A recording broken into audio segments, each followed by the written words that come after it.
In the green and misty town of Buoya, nestled beneath the great Mount Cameroon, lived a woman named Naloa Mokake. Among the Bakweri people, her name was whispered with admiration and her cooking praised with reverence. She owned a small wooden eatery by the roadside called Naloa's Pot, and from sunrise till dusk, the scent of stew and puff-puff danced through the air like music on the wind. Her arrow had a soul, her jollof rice was poetry. Travelers, taxi drivers, students from the University of Buoya, and even old chiefs made it a point to pass by her pot. Naloa's hands were kissed by the ancestors, they would say. But if the ancestors truly blessed her, why did her eyes always carry a quiet sorrow? Why did she pause when asked the secret to her success? Because deep inside her pot simmered a secret too foul to be spoken aloud. Years earlier, Naloa had just been another food seller at the local market. Her meals were average, her sales barely enough to keep a fire burning. She tried all she could, new recipe, free samples, discount days, nothing worked. One day, as rain poured over and thunder groaned from the mountain, a strange man stepped into her stall. He wore leaves woven around his waist and a bag of dried roots tied to his waist. "I am Buoya from Likombe," he said. "I see your pot struggles too, please. Can I help?" Naloa blinked. "And how will you do that?" He smiled, revealing his brown teeth. "There is an ancient secret. A drop of your menstrual blood into the stew, no more, no less, it blinds the tongue. They will not only eat, they will crave." Naloa stepped back. "That's unclean, it's taboo." Buoya struggled. "The goat does not become a lion by fasting. If you want to rise, the road won't always be holy." And with that, he vanished into the rain.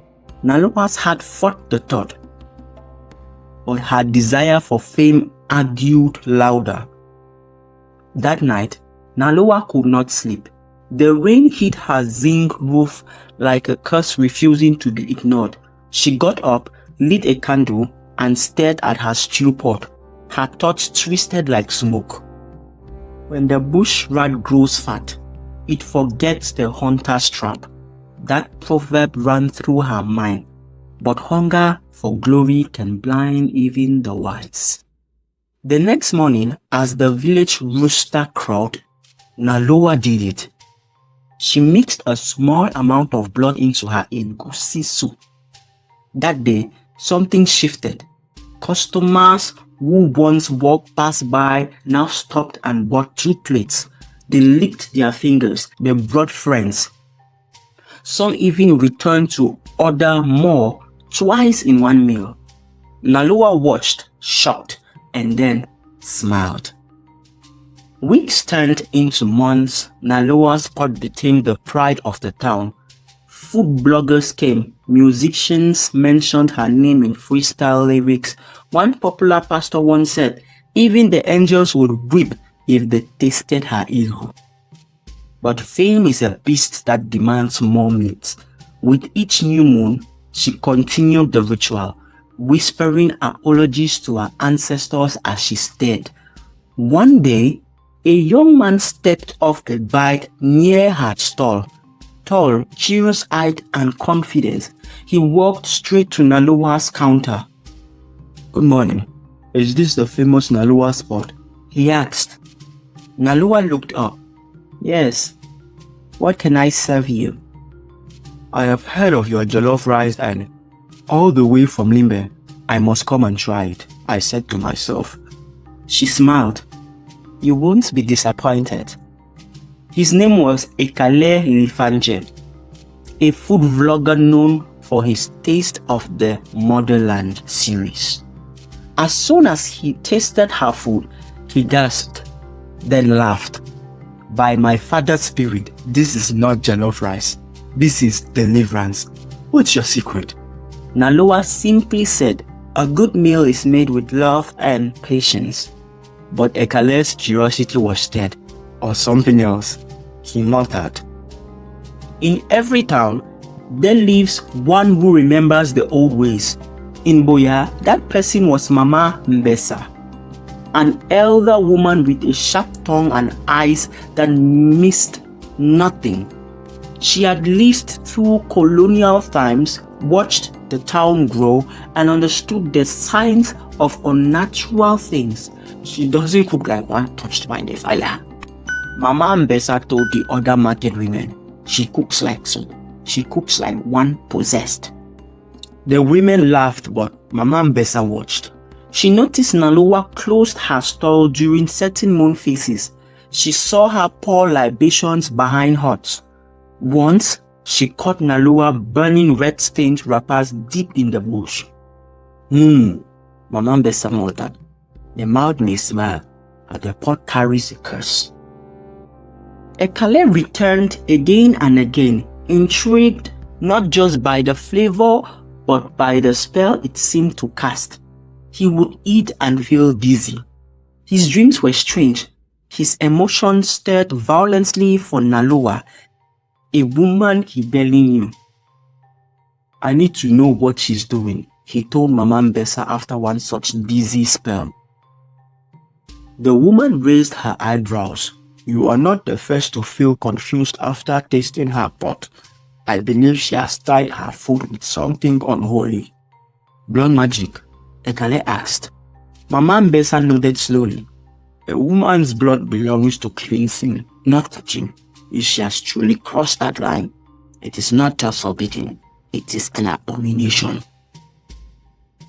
Mama Mbesa and Ekale planned to watch Nalowa in secret. One early morning, under the cover of darkness, they crept behind her eatery. They saw her kneel, whisper prayers to her bowl, then mix a red liquid into her pot before lighting the fire. Ekale turned pale. Mama Mbesa wept. She feeds them defilement, she said, and they thanks for it. They didn't speak again that morning, but the next day, Mama Mbesa carried a bell to the center of Buoya market and began to shout. Hear me, sons and daughters of Bakweri, you are eating from a pot of pollution. Nalowa feeds us with her blood. The crowd went still. She has cooked abomination. That's why her food ties your tongue and clouds your mind. Nalowa, arriving with her usual basket of puff-puff, froze in the street as all eyes turned to her. Is it true? Someone shouted. Nalowa dropped her basket. Another voice called, have you cooked menstrual blood for us? Nalowa stood silent. The silence was louder than a scream. Yes, she finally said. But only because I wanted to rise. Nobody helped me. I needed to make something for myself. The crowd recoiled. You defiled the sacred meal.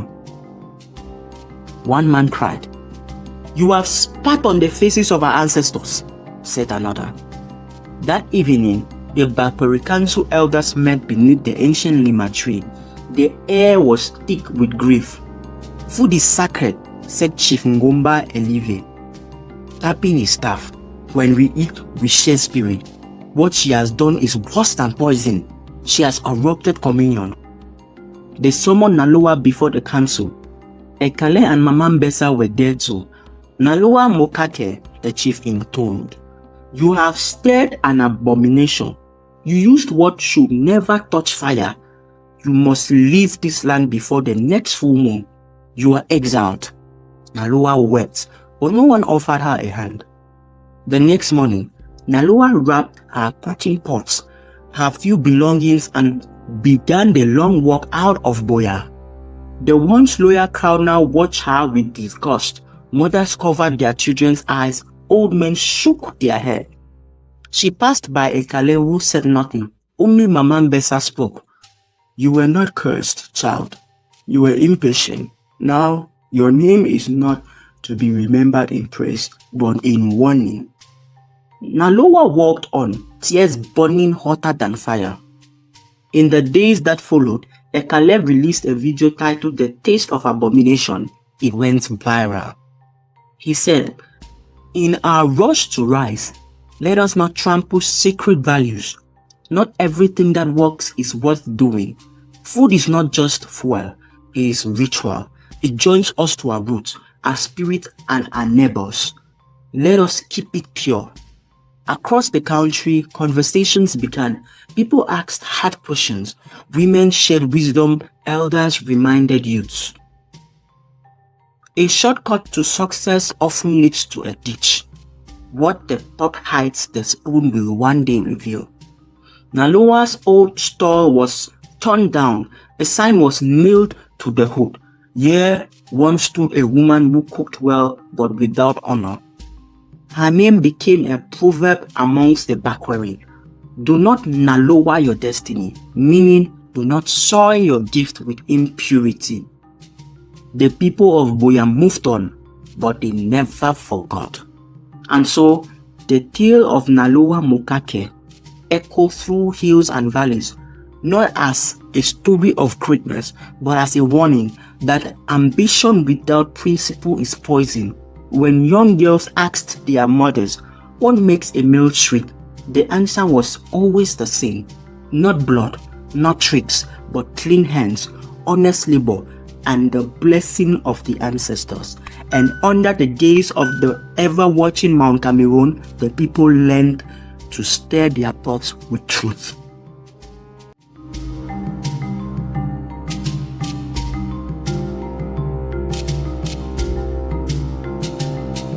Please subscribe to watch more of our videos. Thank you.